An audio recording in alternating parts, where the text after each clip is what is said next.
ঘরে থাকা মশলায় কিভাবে খাসির মাংস রসুন দিয়ে রান্না করেছি সেই রেসিপি আজকে আপনাদেরকে করে দেখাবো।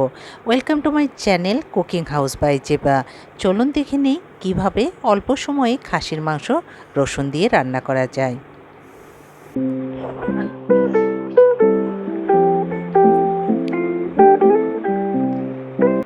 একটা কড়াই বসিয়ে দিয়ে দিলাম তেল। এখানে আমি সয়াবিন তেল দিয়েছি, আপনারা ইচ্ছা করলে কিন্তু সরিষার তেল দিয়েও রান্না করতে পারেন। 2টা তেজপাতা, একটা কালো এলাচ, 4-5টা দিয়ে দিলাম সবুজ এলাচ এবং দারচিনি। 1.5 কাপ পরিমাণ পেঁয়াজ দিয়ে পেঁয়াজগুলিকে আমি ভেজে নেব অল্প সময়ের জন্য। এবার দিয়ে দেব 1.5 চা চামচ হলুদের গুঁড়া। ঝালটা কিন্তু নিজেদের পছন্দ অনুযায়ী দিয়ে নেবেন। এগুলি দেওয়ার পর কিছু সময় নেড়ে চেড়ে ভেজে নেব। এবার দিয়ে দিব বাটা মশলা। 1.5 টেবিল চামচ আদা বাটা, রসুন বাটা এবং ধনে জিরে বাটা। প্রতিটা মশলায় আমি 1.5 টেবিল চামচ করে দিয়েছি। এবার মশলাগুলোকে খুব ভালো করে কষিয়ে নেব। লবণটাও দিতে হবে নিজেদের পছন্দ অনুযায়ী, যে রকম লবণ পছন্দ করেন সেই অনুযায়ী লবণটা দিয়ে সামান্য পরিমাণ পানি দিয়ে মশলাগুলোকে কষিয়ে নেব। তেল ওপরে উঠে এসেছে, এবার দিয়ে দেব আমি 1.5 কেজি খাসির মাংস।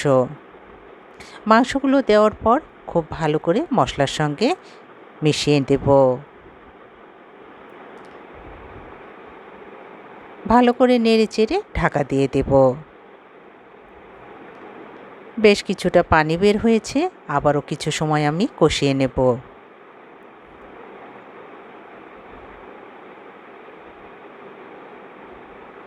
আবারও ঢাকা দিয়ে দিব 5 থেকে 6 মিনিটের জন্য।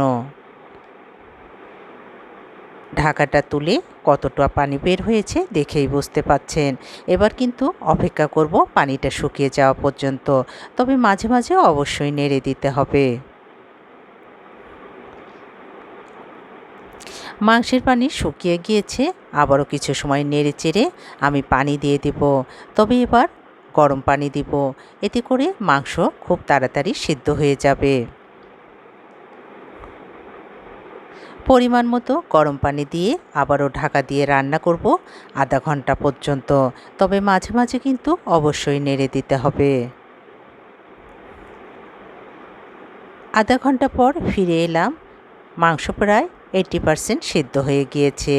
এবার নেড়ে চেড়ে দিয়ে দেব রসুন। রসুনের পরিমাণটা আপনারা যেরকম পছন্দ করুন সেই অনুযায়ী রসুন দিয়ে দিবেন।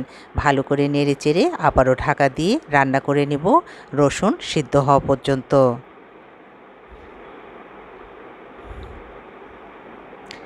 রসুনগুলো সিদ্ধ হয়ে গিয়েছে, এবার দিয়ে দিব আমি 1.5 চা চামচ গরম মশলা পাউডার।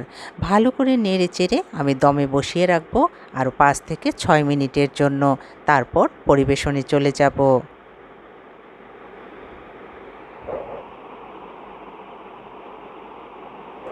তৈরি হয়ে গেল খাসির মাংস রসুন দিয়ে রান্না। রেসিপিটি ভালো লাগলে অবশ্যই বাসায় তৈরি করবেন। আবারও দেখা হবে নতুন কোনো রেসিপি নিয়ে। সেই পর্যন্ত সবাই ভালো থাকবেন।